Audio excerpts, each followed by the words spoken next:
Oh, Bing? Bing, naririnig mo ba ako o choppy? Okay.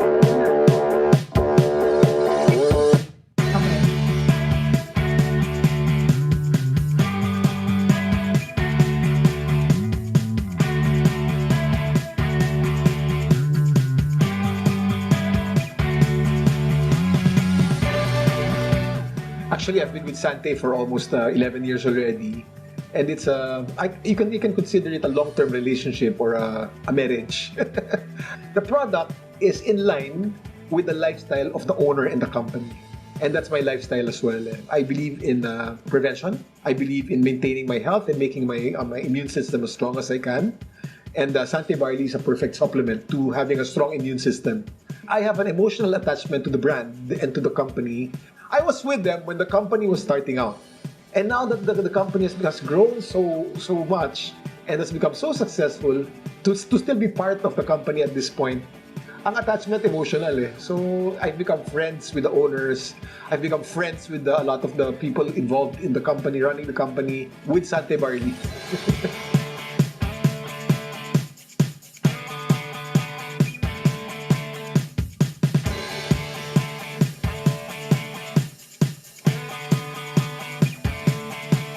This is Kuya Kim. Let's live more and do more with Sante.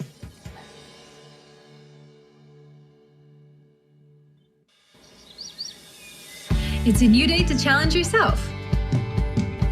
Take courage and be of service to others. Take care of yourself and your loved ones.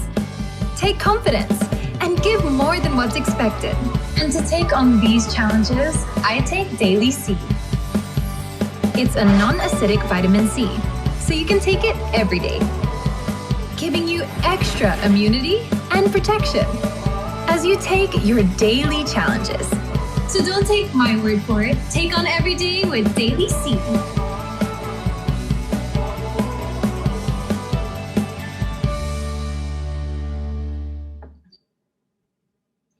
Are you the one who wants to make the right choice? Afraid of making mistakes? Are you the one who made a false move? That confused one who chose the wrong career? Or the one who took the wrong path? Are you the one who always worries? The one who wants a healthy mind and body? Or the one who wants to transform his life? Our choices, whether good or bad, make us human. Once we see and move past our mistakes, we will realize that we can still choose better. We just need to ask the right questions, do it for the right reasons, have the right motivation, towards the right destination. We did not slow down. We are still on track, advancing towards where we're meant to be, making the life we want for ourselves and for our future. Transform your life with the right strategy, the right plan, and the right system. Introducing Sante. Create more moments. Make more memories. Forge your own legacy. A legacy of creating more of the life you want. Let Sante show you how you can plan the life you want. Create the life you want.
Hello. Good evening, everybody.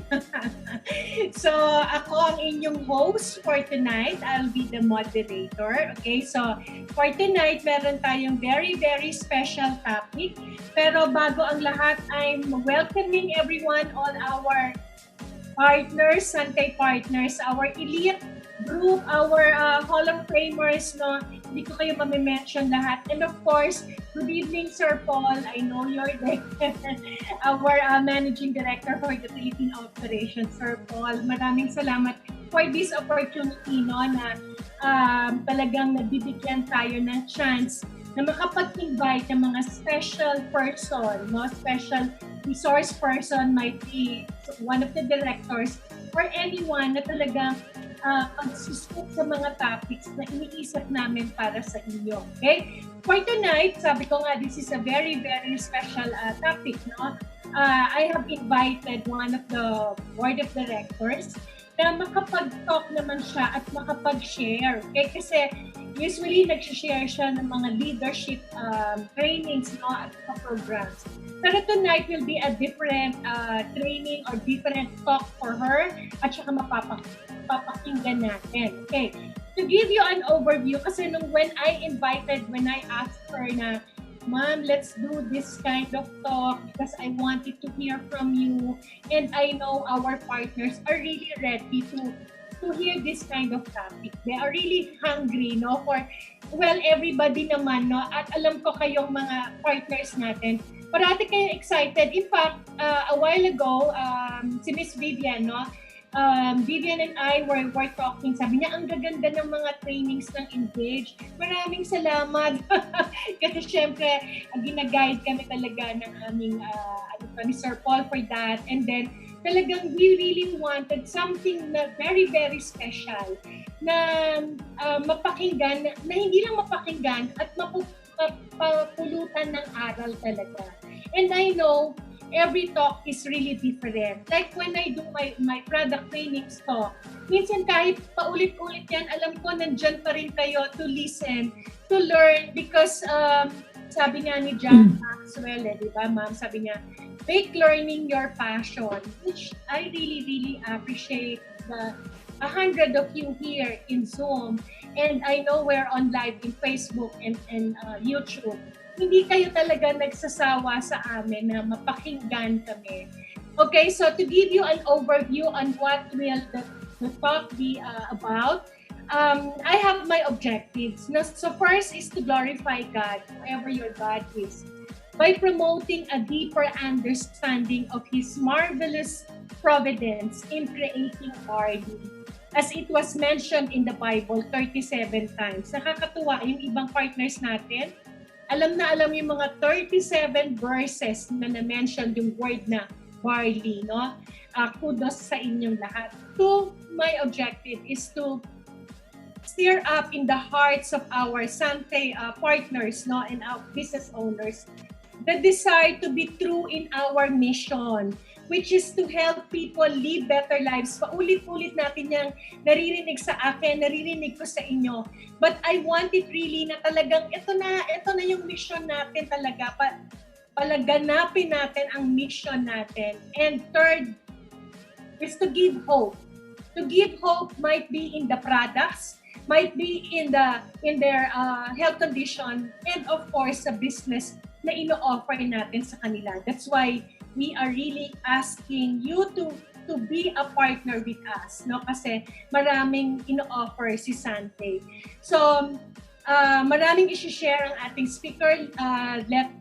Allow me to read some of her short profile. She is a registered nurse, a magna cum laude. Proud na proud ako pag binabanggit ko yan. Parang ako yung magna cum laude. A registered nurse, a project management consultant before, no? A certified John Maxwell speaker, coach, and trainer who boasts 20 years or more in the marketing experience in sales, operations, and network marketing. Our mother, my friend, a good friend, our Chief Product Officer. Let's all welcome Miss Minette Caran. Hi, Ate. Meron pa talagang applause, no? Virtual applause. Thank you very much, Bing. Welcome to everyone. And I hope meron kayong mapulot na aral na may dadagdag. As a person who is, I'm a faith person, so I will be discussing about the spiritual roots of barley. And mostly, yung lagi nyo kasing binabanggit, yung 37 verses from the Bible, no? Pero hindi ko didiscussing lahat yon. Meron lang ako mga some points that I would like to share with you. So I will start screen sharing with Bing. Yes, ma'am. You can do your screen share. Yes. Okay, are you seeing my screen already? Yes. Okay. So let me start. I'm very proud of the company. Whenever we talk of the spiritual background behind our product, and so para hindi na tayo nahuhula kung ano ba talaga pinanggagalingan nun, I'm going to discuss a bit, and I hope you will be able to use it. You are free if you want to use the slides that I prepared here. Being kung kailangan, I can send it to you, and then you can post it somewhere. Share it. Thank you, ma'am. Okay, so nung dinidiscuss sa akin to ni Bing, sabi niya, ano ba talaga gusto mong discussing ko? So I had to go back to the Bible. I'm sorry I cannot discuss this from the point of view of the Quran because I'm not really very well versed sa Quran, pero I can share with you about how barley is rooted in the Word of God, or what we call the Bible. So let me discuss with you the spiritual roots of barley. So ano ba yung pinanggalingan ng grass? Because barley is a grass. In Genesis 1, verses 11 to 12, ito yung mga verses. Then God said, "Let the earth bring forth grass, the herb that yields seed, and the fruit tree that yields fruit according to its kind, whose seed is in itself on the earth." And it was so. And the earth brought forth grass, the herb that yields seed according to its kind, and the tree that yields fruit, whose seed is in itself according to its kind. And God saw that it was good. Genesis 1:11 to 12. If you go to the Bible, ito is, ang description dito, nangyari ito nung third day of creation. Okay? So, bakit kinreate ni God yung grass? So, this is found in Genesis 1:29, the purpose of grass. And God said, "See, I have given you every herb that yields seed, which is on the face of all the earth, and every tree whose fruit yields seed, to you it shall be for food." So that's from the New King James Version of the Bible. But in the King James Version, it said, "To you it shall be for meat," carne. Okay? So the purpose of grass, which is the first living thing created, its purpose is as food. Okay? So, hindi tayo gugutumin. So yun yung unang na-create. So, yan ay picture ng ating barley farm. So, hindi naman yan kasing tanda ng Genesis. Pero, from the Bible, it was the first living thing that was created. So, grass, damo. Okay? So, that's the purpose of grass. Now, let me quote from this book, This World of Wonder, written by Harold Borland. This came from a book written, entitled ng book na yun is the topic that we have today, the spiritual roots of barley. And let me quote from the book. Sabi rito, "We are more dependent on grass than on any other species of plant life. We could live without trees. We could do without the beautiful flowering plants, but without grass, we would starve. We would have neither bread nor meat." So, gutom tayo pag walang grass. All cereal grains are grasses. So, barley is a cereal grain. Wheat is a cereal grain, pero mamaya makikita nyo na merong ibang primacy ang barley grass. So, all our cereal grains are grasses. All our meat animals eat grass in some form.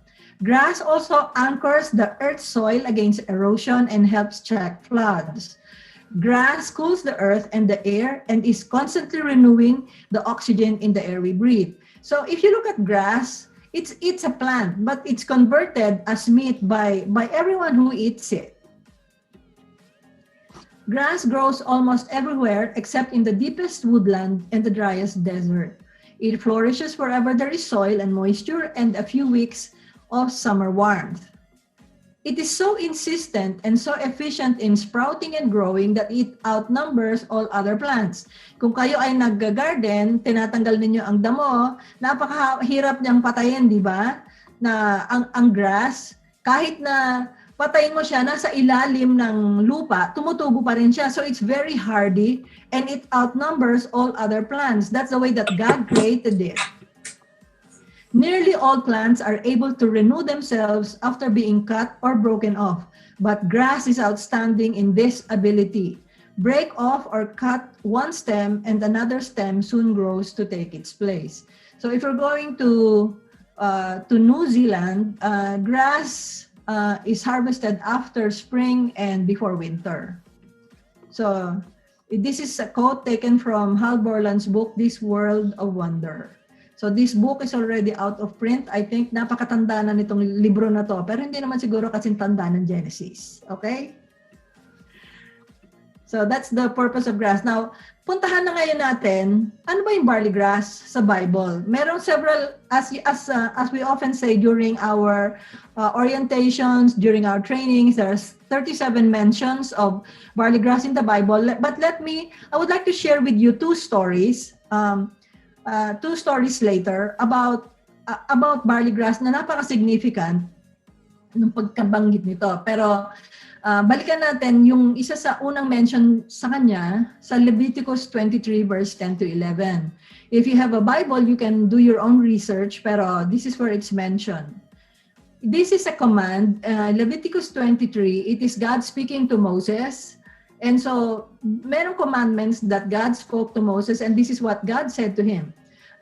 Starting from verse 10, sabi dito, speak to the children of Israel and say to them, when you come into the land which I give to you and reap its harvest, then you shall bring a sheaf of the first fruits of your harvest to the priest. Let me say something about the history of Israel. No? Israel is 5,000 years old already, ang history niya. So, prior to the coming of Jesus Christ, Israel already existed.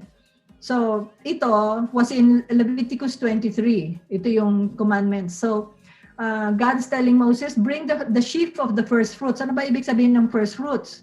Kung transliterate mo yan, ibig sabihin unang bunga, hindi ba? So, when the priest, when you bring the first fruits, the priest is to do this. Verse 11, he shall wave the sheaf before the Lord to be accepted on your behalf. On the day after the Sabbath, the priest shall wave it. So the barley leaves, or this sheaf, is used in the temple in the practice of worship. So this is a sheaf of barley. So ito yung mga significance nung binasa natin. The first crop to be harvested is barley. So ang unang-unang grass na tumubo ay barley. And it is the first crop, dun sa cycle ng crops ng Israel, ang unang-unang inaani, o the first crop to be harvested is barley. Ang susunod sa barley ay wheat. So una ang barley. This festival, o yung sinasabi na yung wave offering, no? Or yung pagdadala ng sheaf of barley leaves, this festival that is dedicated the initial part of the barley harvest in March or April.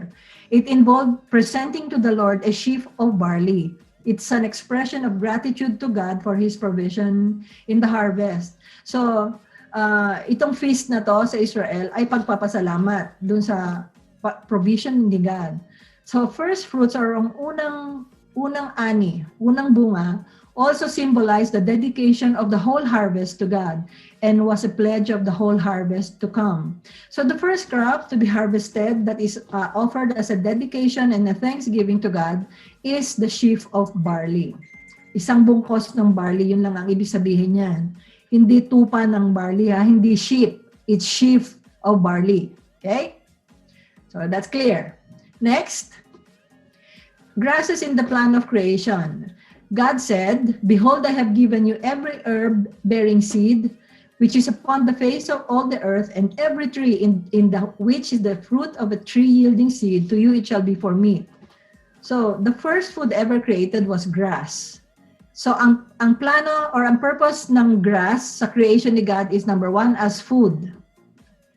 In Psalm 104 verse 14, it says this: He causes the grass to grow for the cattle, and vegetation, or in other versions, herb, for the service of man, that he may bring forth food from the earth. So una ay food. Pangalawa, as medicine. In general use, herbs are plants with savory or aromatic properties that are used for flavoring, for medicinal purposes, or for fragrances. So, ang dalawang purpose ng grass, bilang pagkain at bilang gamot, or medicinal purposes. Now, let me share with you some stories about barley. So, I'm sharing this with you, pero I hope you would go to your Bible if you have a Bible. If you don't have a Bible, find one. Nakakabili po niyan sa bookstore. Some stories about barley. I'm going to share with you 2 stories. So the first story is found in Judges 7 verses 12 to 14. This is story of Gideon. Nagkaroon ng breakthrough ang Sante sa growth ng company noong 2011. You remember that when April Boy, si Idol, used barley, and he was healed of his prostate cancer. And so in 2012, in the first month of 2012, in January 2012, my pastor talked to me and told me that he had a word for me, and this was the word that he gave me. Itong nasa verses na to, na John 7, 12 to 14. And I would like to share this with you so that you would have a greater understanding of the mission that we have as a company. So I'll begin this. Now the Midianites and Amalekites, all the people of the east, were lying in the valley, as numerous as locusts, and their camels were without number, as the sand by the seashore, in multitude. Sino ba itong Midianites and Amalekites? These are enemies of Israel, and they were going to attack Israel. Okay? And when Gideon had come, there was a man telling a dream to his companion. Napakadami ng kalaban ng Israel, yung Midianites and Amalekites. The way that they're described here is kasing dami ng locusts. I don't know what locusts are in our language. Parang tipaklong tong mga to eh. Locusts, and then they were like sand by the seashore. So that gives you an idea of how many they were. And Gideon was a bit discouraged kasi napakakonti nila. And God told Gideon, go to the camp and be spies. Okay, ito yan, like a picture here. Sabi ni God, go to the camp of the Amalekites and listen. And this is what he heard. Itong nasa verse 13. When Gideon had come, there was a man telling a dream to his companion. So it was a conversation of the enemies of Israel. And the man's dream was this: I have had a dream. To my surprise, a loaf of barley. So dito na binanggit yung barley. A loaf of barley bread tumbled into the camp of Midian. It came to a tent and struck it so that it fell and overturned, and the tent collapsed. Kumbaga, isang loaf ng tinapay lamang yon na tumama doon sa tent. And when it struck the tent collapsed. So ibig sabihin, it's such a small item, lightweight, pero when it struck the tent fell down. So ano yung significance nun? Ng dream na yon? And then so, yung nagkukwentuhan na yan, his companion answered, yung pinag-uusapan nila ng dream. Sabi niya na, this is nothing else but the sword of Gideon, the son of Joash, a man of Israel. Into his hand, God has delivered Midian and the whole camp. So from the dream, these enemies of Israel were discussing that they are going to be defeated by the nation of Israel. So who's this man Gideon? You can read the story in Judges 6-7. And Gideon was a reluctant military and spiritual leader. Ang description ni Gideon sa sarili niya if you read the story itself is, I am the weakest man in my tribe. Yun ang tingin niya sa sarili niya. So he was not a very brave person. In fact, ayaw nga niyang siya ang piliin na leader. So he was a reluctant leader who delivered Israel from 7 years of oppression by the Midianites. The way that the Midianites would harm Israel was that they would attack by stealing and destroying the harvest, causing the nation to live in poverty and hunger. So God called Gideon to fight this enemy. Even if he was the weakest, si God hindi namimili ng tao. Hinahanap lang niya yung willing. So Gideon was chosen by God. However, when Gideon started, he had 32,000 men. And sabi ni God sa kanya, napakadami ninyo. Pag tinalo ninyo yung kalaban, sasabihin ninyo dahil ang lakas ninyo. So, at God's command, the army of Gideon was reduced from 32,000 to 300. So, sila yung original na 300, hindi si Spartacus. So, ito yung Gideon 300. And they had to face the enemy of 135,000 Midianites. So the Midianites outnumbered Gideon's band by 450 to 1. So if you're going to look at it, parang dun sa dream, it was really like a small loaf of barley against a huge tent. So that's the context. Nevertheless, God gave the victory to Gideon and his dedicated men. So what is the significance of this story? Yung barley, the story, the barley in the dream, the barley loaf was used in the story as the symbol of a warrior. And Gideon's name, even though he was a reluctant leader, even though he looked at himself as a weak person, his name means great warrior. The enemy was too many to number. They were like sand on the seashore or like a horde of locusts. So our enemy today, as Sante, as a company, our enemy today are not physical enemies like Gideon that faced the Midianites. Our enemies today are poverty and sickness, especially during this time of pandemic when a lot of people are so afraid of getting sick. A lot of people have lost their sources of income. This is the enemy that our people face today, and the Sante warrior is called to fight the enemy of poverty and sickness. So I hope you're understanding na ang barley hindi lamang isang nagkataon na produkto natin, kundi talaga this is something that God has entrusted to us. And I remember when my pastor talked to me about this, ang sabi niya sa akin, Ate Minette, matanda ako sa pastor namin, so Ate Minette din ang tawag niya sa akin. Sabi niya, Ate Minette, naniniwala ako na ang barley gagamitin ni God para talaga tulungan ng maraming tao malabanan o makaahon sa kahirapan. So faith is needed to defeat the enemy. When we all started in 2007, after also many difficulties, we had a breakthrough in 2011, and God, I believe it is God's favor that has brought us to where we are today. Okay, so I hope you would go and read that story. So that's the first story. That story is found in the Old Testament. Now, let me share with you another story. You may be familiar with this. It is the feeding of the 5,000. This is found in John chapter 6, verses 1 to 13. Okay lang ba kayo? Okay lang ba kayo? Yes po. Okay. 160. Listening attentively. Napakaganda ng history, ma'am. Thank you for sharing that. Okay, so kanina, yung Gideon 300, ito naman yung the feeding of the 5,000. So this is the story na si Jesus ang pinaka-principal character. After this, Jesus crossed over to the far side of the Sea of Galilee, also known as the Sea of Tiberias. When I visited Israel so many years ago, I think in 2015, I was able to see the Sea of Galilee.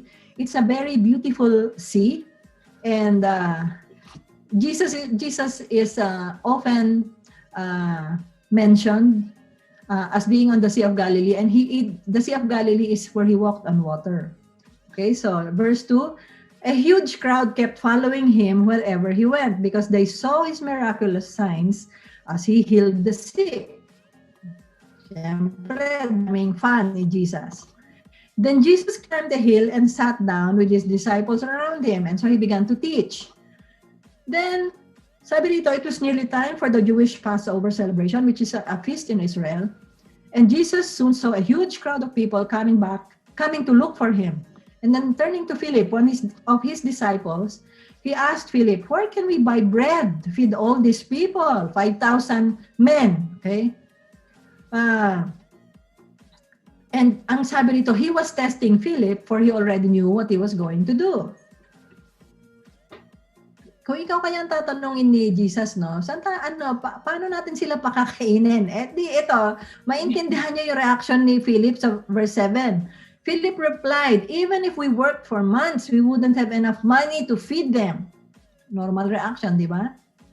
Then Andrew, Simon Peter's brother, spoke up.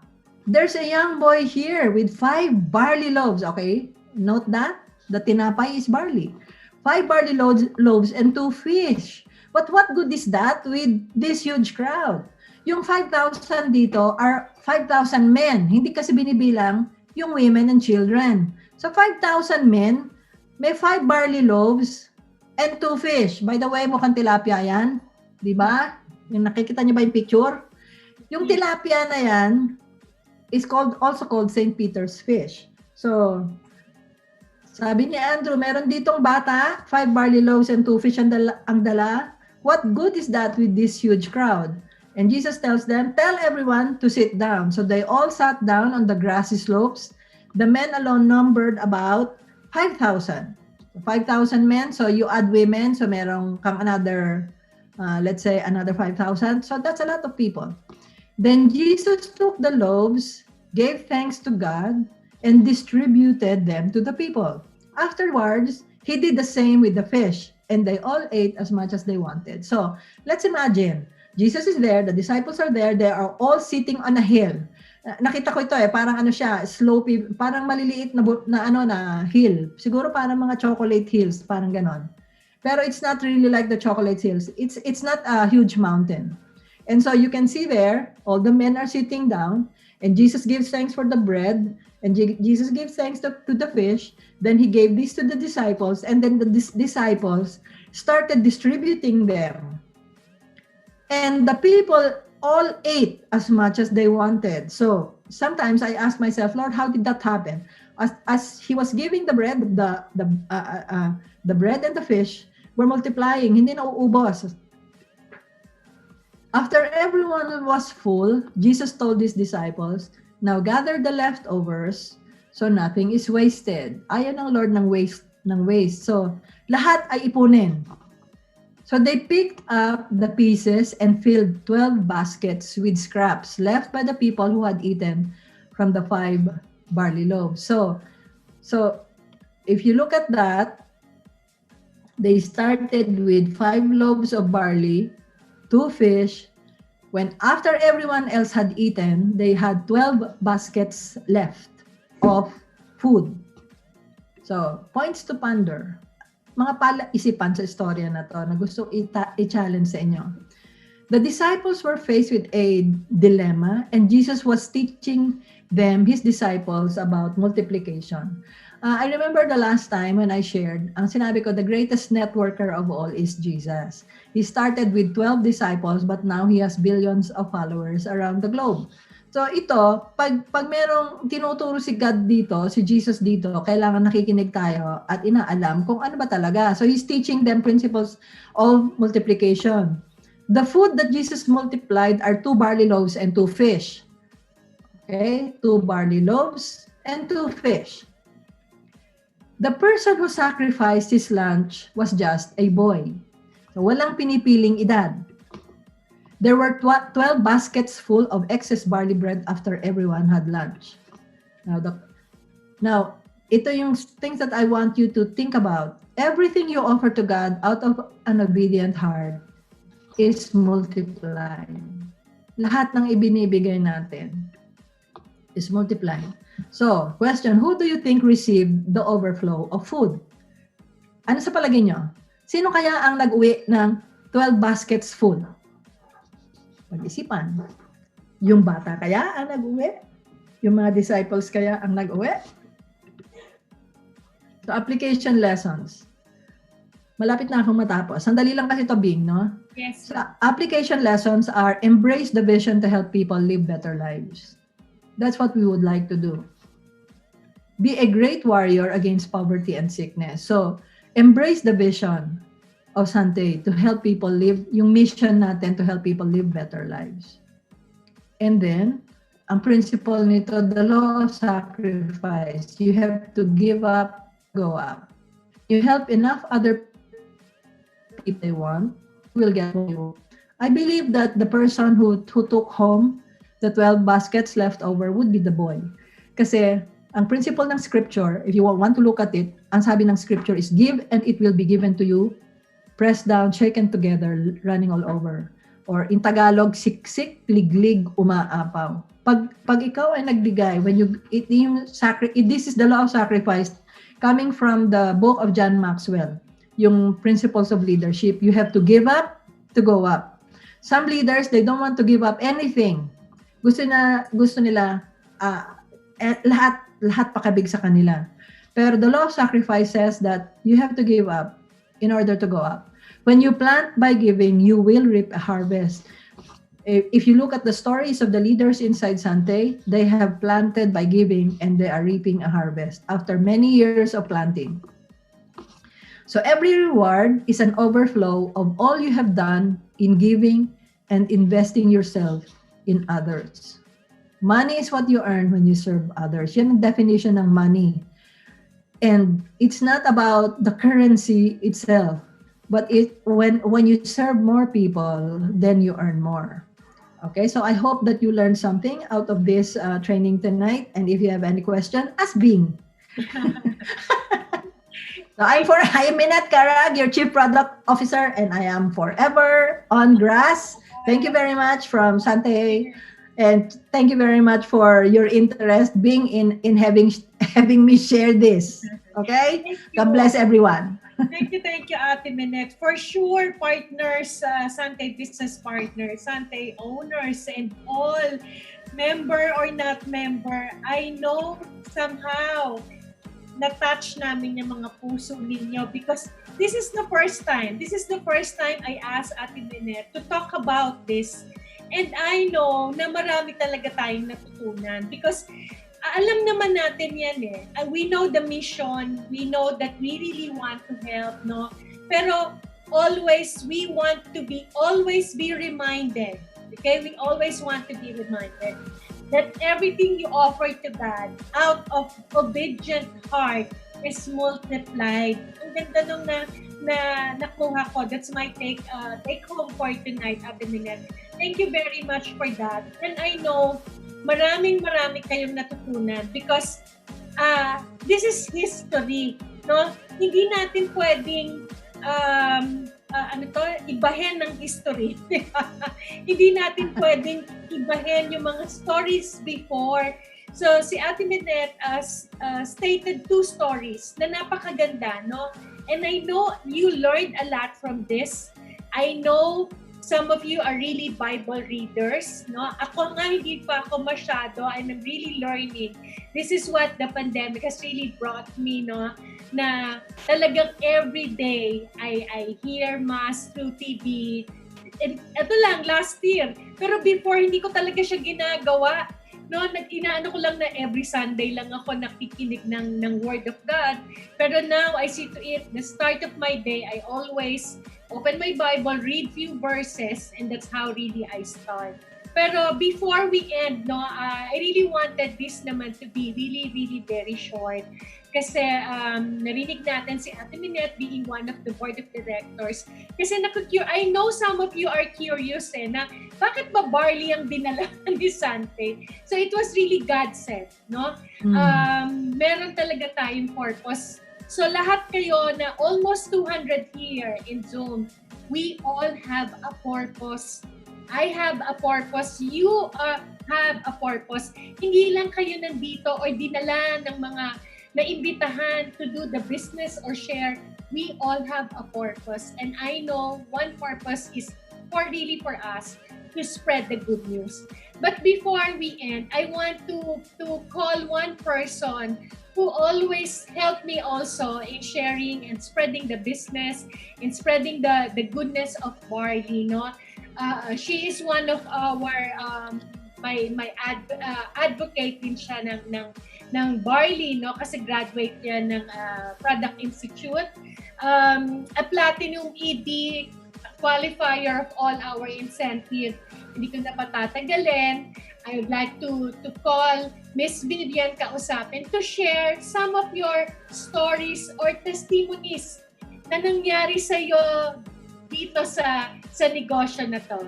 Hello Vivian, kamusta? Ayan, mabuti po. Maraming salamat. And again, thank you sa panibagong opportunity no na binigay sa akin ulit ni Sante. Sobrang privilege yun for me na ma-share ko rin yung story ko kasi siguro marami na rin nakakakilala sa akin na bakit ganito ako ka-passionate when it comes to sharing talaga yung testimony na nangyari sa akin. Pero parang na masyado ako na sa diniscuss ni Ma'am Minette. Sabi ko, masyado ulit ako nadagdagan na naman yung yung mga information na nakukonect natin because some of our members in here in Sante, yung ibang team member natin is mga medical experts sila. Sila is hindi nila inaral ano yung meron ng barley. Dinala sila dito ng pagkakataon. Kasi even mga kilala or mga matataas ang kaalaman when it comes to conventional medicine at sa larangan ng medisina. Pero dumating yung point na even yung mga dala-dala nilang sakit, yung mga kamag-anak nila na mga mahal nila sa buhay na may sakit, na wala ng cure sa kanila. Sila yung nagpatunay sa amin na more than sa kaalaman nila, meron palang mas pa doon. Sila nga yung nagsabi Sabi ko kasi, one of the doctor, tinanong ko siya. Actually, there are group of pathologists dito. Network din sila, gaya ng sabi ni Ma'am Bing, si Jesus Christ ang first networker. And these doctors din, sila din is mga networker. Kaya, ang pagiging pathologist is also their network. And dumating yung time na sakit ang dumapo sa kanila. Siguro, gaya na sabi ni Ma'am Bing, ako talaga, I always believe na hindi nangyari yung mga bagay na to nang nagkataon. Kaya nga, pagka sinabi natin na all things happens for a reason, mababaw. Kasi hindi natin alam kung ano ba yan. Pero pag nakita natin na all things happens for a wonderful reason, magiging positive tayo di ba? Kasi makikita natin yung dahilan talaga. Hindi pa man ngayon, alam natin, pagdating ng time, makikita natin. Etong mga doctors na to, hindi sila believer ng barley. So I'm sharing not just my story. Etong mga non-believer na nasa larangan ng science na naging part ng team namin. Nung dinapuan sila ng sakit, wala nang cure and science Sa libro nila, wala nang sagot. So ano yung ginawa nila? They tried the barley. Hanggang napatunayan nila, nung gumaling yung mga anak yung mga pamilya nila, sila mismo masyado silang na-amaze. Isa sa pathologist doctor na yan, na yung mother niya was diagnosed ng stage 3 cancer sa bituka. At na chemotherapy na siya, pero instead na gumaling, lalong lumala yung mother. So worried na si doctor. Until dumating ang time na nakapag-talk yung isang doctor natin doon sa isang institute na to, malaking institute dito sa atin sa Pilipinas. Doon siya naka-realize na paggamitin niya to. And then, nakakonect siya, it's because Christian yung doctor. So, naniwala siya is nadala dito. It's not because of anything else or yung profession niya. It's not. It's because of her faith. So, basically, healing is all about faith. So, healing is about us. So yun. Yung doctor na to, tinanong ko to, kung how does the natural killer cells produce? Kasi the word itself, natural, basically, may pinanggagalingan yan. At yun yung based on our emotion, positive emotion, gaya ng mga nung muntok ni Dr. Vergara. Napakaganda nun, napakaganda. So, etong doctor na to, is napunta siya rito because of her faith. Anong nangyari nung yung mga taong halos nawalan na ng pag-asa at hindi naging sagot yung larangan ng science doon sa concern nila when it comes to health? Because of their faith na dinala sila dito at destined sila na makita to kasi kailangan nilang i-share. Hindi pala yung profession nila, kundi yung biyaya ng Diyos. That's why I personally call barley biyaya ng Diyos sa dami ng medical impossibilities na nakita namin. So sabi ng doctor na to, nung tinanong ko siya ng question na yon about natural killer cells, in-explain niya sa akin. Habang nakikita niya na nakakulutan noo ko, sabi niya gano'n, okay, sige ma'am, eto na lang yan. So simple, sabi niya gano'n.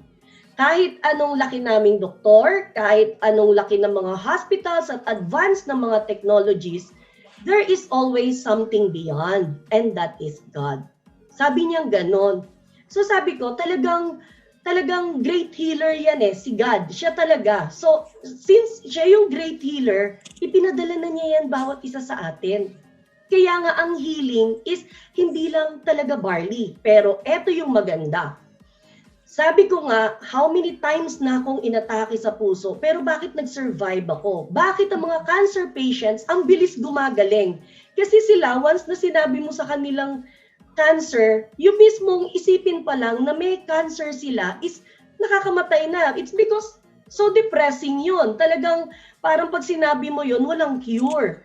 Pero bakit ang bibilis nilang gumaling? It's because of hope na nabuhayan sa kanila.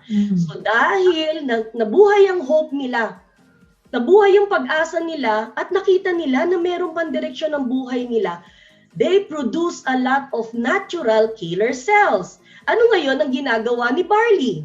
Si barley, since ang body natin is may dalawang, nadi-divide sa dalawa yan Nasa topic ni Ma'am Bing yan during science behind barley.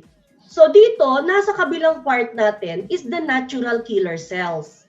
The other part is yun yung mga masama sa katawan. So again, the world is balance. Lahat ng meron sa mundo, may ka-opposite yan.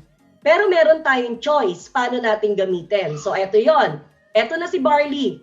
Ikaw may sakit, paano mo gagamitin ng barley? If you don't believe, o maniniwala ka ba, o may doubt ka ba? So doon mo makikita ngayon yung mabilis gumaling, yung mabagal gumaling, at hindi gumagaling. Okay? Kasi ang ginagawa ng barley, it's because amazing talaga ang kakayanan ng barley. Pero since barley is biyaya ng Diyos, may formula para iniinom ang barley. That is, faith plus barley equals total healing. Dahil ang barley ay instrumento ng Diyos for us to speed up the healing. Walang limit at walang question kung ano hanggang kaya ang gawin niya. Kaya ginawa ni God ang barley. At dahil sa marami pang explanation kanina ni Ma'am Bing, ang daming nabuhay ulit sa akin na mga shinare sa amin ng mga doctors na to.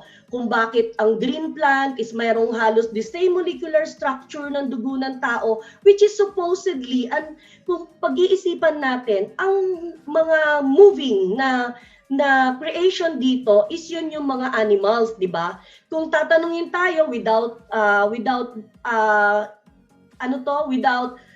science basis, yun sa atin lang opinion. Ano sa tingin natin ang halos meron the same molecular structure sa atin? Hindi ba dapat ang iisipin natin is dugo ng aso ay ng mga animals, di ba? Pero bakit yung green plants? And that is the chlorophyll. Tama, si Malu. Chlorophyll yun. At yun yung dugo kasi ng halaman. Na bakit may halos the same molecular structure sa dugo ng tao. Okay. Ang dugo ng tao is dinesign ng Diyos ng ganyan. At ang nucleus natin is iron. Samantalang pagkakailangan natin ng iron, kailangan natin ng magnesium.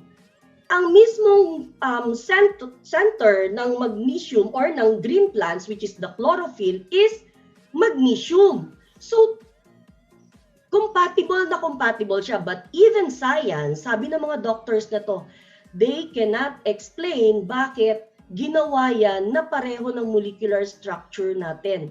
The only thing na makakapagpatunay niyan is tayo. So, bakit maraming gumagaling? Kasi tayo yung nagpatunay nun, plus dahil nabuhayan tayo ng pag-asa, punong-puno tayo ng pag-asa, maraming nag-function sa katawan natin, plus ang barley is sobrang yaman na meron siya nutrients na taglay, inilagay natin sa katawan natin, pumunta siya sa tamang direksyon ng katawan, which is the other part of the immune system, at nag-produce tayo ng maraming natural killer cells, at yun ang humanap ng mga sakit. Nasa science, ang hirap for us to explain, kasi hindi nga tayo nasa medical world. Okay. So since yun na nakita ng science, yun din ang sinasabi ng mga doctor sa atin. Yung mga explanation nila at yung mga pinapaabot nila sa ating research is hindi galing lang sa kaalaman nila. That is based on their experience nung napunta sila dito sa Sante bago nila inaral dahil meron silang naging experience. Like yung hepatitis C na walang cure, cancer patient na walang na mga cancer patients na walang cure and yet nabuhay, yung mga may-ari ng hospital na dapat mamamatay because of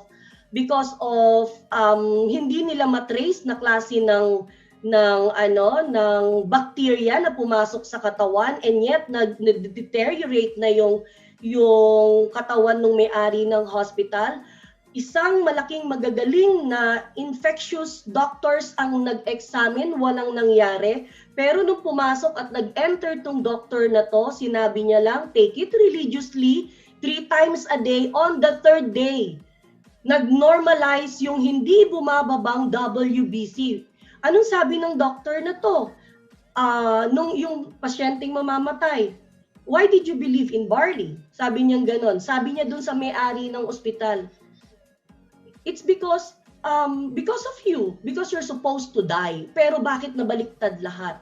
So basically, ang barley talaga, kapag nabigyan tayo ng pag-asa, nabuhay yung pag-asa natin at yung belief natin na mindset to na talagang may natural healing pa rin at merong kakayanan ang barley kung ano yung gagawin niya sa katawan natin, tayo pa rin na magpapatunay niyan. Kahit anong klaseng sakit pa yan. So barley is biyaya talaga ng Diyos.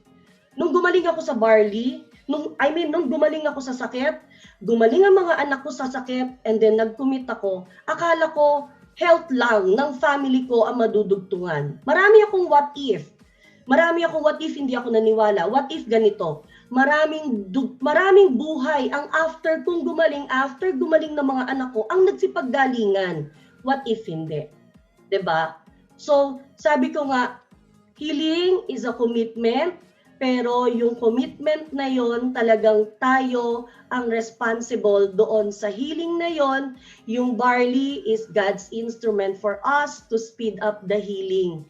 At yun yung biyayang ibinigay sa atin ng Diyos kung bakit sobra-sobra kaming magkwento when it comes to barley. Kung sabi ko nga yung maraming what if na yon sa buhay ko, what if hindi ko nagawa, 'di ba?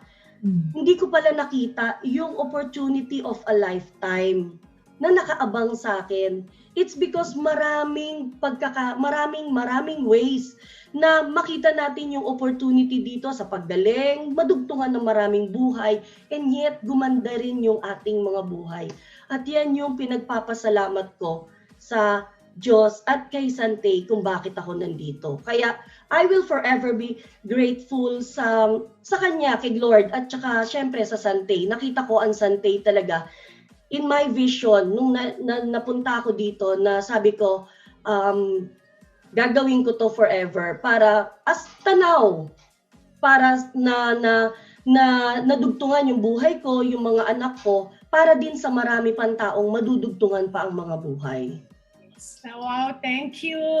Thank you, Miss Vivian, for your story. Thank So you. thank you. No, alam ko na maraming story, maraming testimonials about our product. Kaya nga nabanggit, di ba kanina, that the grass is as food and as medicine. That will be my topic for next. So, di ba? As food and medicine. Thank you, Ate Minette. Dun sa history, thank you, Miss Vivian, for your Thank you, Ma'am Bing. Thank you, Sante. Yes, for the wonderful testimonies. No, sabi ko nga, this talk for tonight will really very, very short because I wanted you to hear the story coming from one of the board of directors, no, na history talaga ito, na yung nangyayari sa atin, napakaganda. Huwag tayong mag-atubili, huwag tayong mahiya to share the products, to share the business. Kasi again, you are here, we are here for a purpose. Thank you again very much, Ate Minette, for sharing and giving us a very nice learnings about the barley, its history, the spiritual roots of barley. And thank you very much, Miss Vivian, for sharing your testimonies. Okay, so maraming salamat for attending for tonight. Pero syempre, hindi naman matatapos ang gabing ito without sharing the training schedule kasi talagang kaming sa Engage ay walang humpay from Monday to Friday to Saturday. We will give you all the trainings na gusto naming ibigay sa inyo because again, we make learning as a passion. Ito na talaga yung gustong-gusto naming gawin na parang lang kay Miss Bing, paulit-ulitin mo man yan, imagine mo, sabi ko nga, I've been with Sante for 7 years and 7 years na akong nagdadaldal about the products but hindi ako napapagod because this is already my passion to talk about the products, to share with you kung ano yung gusto yung kailangan ninyong matutunan from us. So I would like to take the opportunity for tomorrow, the training schedule for February 12. Okay, February 12 tomorrow. We have the business presentation by the Rev, okay? So, speaker natin, Joey Messina, Steph Garate. Di ba merong commercial? Clifford Monter, Elaine Panopio, and Isa Ariola. And for February 19, Dancel Malu, Yana Estrada, Jeru Basilio, Jerson Gallego. And February 26, Erica Santos, Emma Naag, Jessie Rapote, Dage Nikito, and Leslie Icalia. So that will be the schedule for tomorrow. The Sante Rev, pag Friday, alam naman nyo, pag Monday, we have the business presentation. Tuesday is business orientations. Nakalatag na po. In fact, ang March namin, ginagawa na namin ng schedule. Nag-follow up na si Miss Chi sa amin kanina. Yung schedule for March, diba? So, we really plan ahead kasi alam natin it really pays to plan. No? So, that will be the schedule for the whole month of February. So, binabanggit lang namin ulit. Okay? So, February 12, SST by JP Marcelo, and February 19, UCP, next Friday yan, si Ian, no? Understanding your compensation plan. Okay? And alam naman natin pag Saturday, weekend reruns tayo. Okay? So, yun lang yung aking schedule na gusto namin ulit-ulitin because every time we do our trainings, pinapromote talaga namin yan. At maraming in store sa atin si Sante, no? Maraming salamat again. Ate Minette, maraming salamat talaga for your time, for your knowledge, for your wisdom, and of course, for your opening your heart to us by sharing your story. So again, good evening at syempre hindi natin i-end ito nang wala tayong picture with Ate Minette. Open your cameras. Thank you lahat ng leaders. Unstoppables, Archie, Randy, thank you. Thank you, Sir Paul. Thank you for the NetDev. Talaga sa yung NetDev. Engage team, marketing for always working with us. Maraming salamat at pwede nyo naman ulitin ito. Maganda inuulit talaga. And ma'am, I will get the email note for the presentation. Yes. Okay? Take picture. Sheila, nandun ka ba? Biglang gano'n. Baka naman tutuloy. 1, 2, smile. Okay, so next page. Okay, open your cameras. 1, 2, smile. We have 10 pages. 3. Okay, so ang email ba nung akin? Ano po?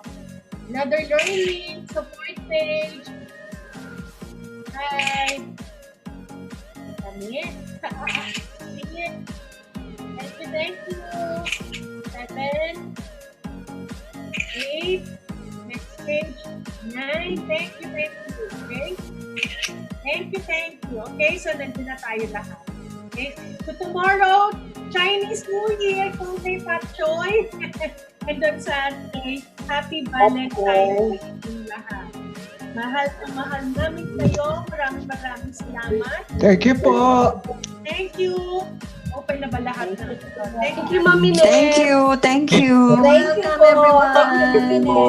Thank you. God bless everyone. Thank you, Ma'am. Thank you, Miss B. Thank you, Ate Minette. Thank you po. Thank you, Mami Net. You're welcome. Thank you, Vivian. Thank you, Vivian. Thank you, Mami Sir. Thank you so much. Thank you, Dan. Thank you. Bye-bye po. Thank you, Ma'am Vivian. Thank Thank you you po. Maraming Thank you, Ma'am.